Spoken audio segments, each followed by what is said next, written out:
आप क्लासिकल के विद्यार्थी हो, जी अलग अलग विधा में आप सीखत हो, जी। तो लोक संगीत सीखना अच्छे करके कैसे विचार है इस?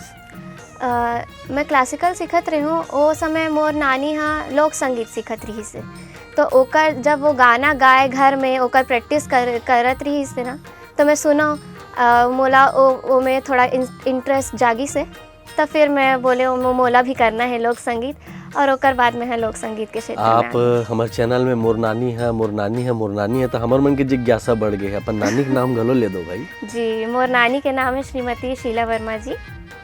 और वो बढ़िया सिंगर है। जी, मतलब गाथे या थोड़ा दब गए रही से बीच में कुछ प्रॉब्लम की वजह से, लेकिन अभी भी वो अब अपन गावत है मस्त भी। और अब अपन नतनी लागू बढ़ावत। हाँ, मोला आग बढ़ा। एकदम संगवारी बरोबर रथो का? हाँ, एकदम मोर सहेली छे वहाँ। तो संगे संग घूमत रथो? हाँ।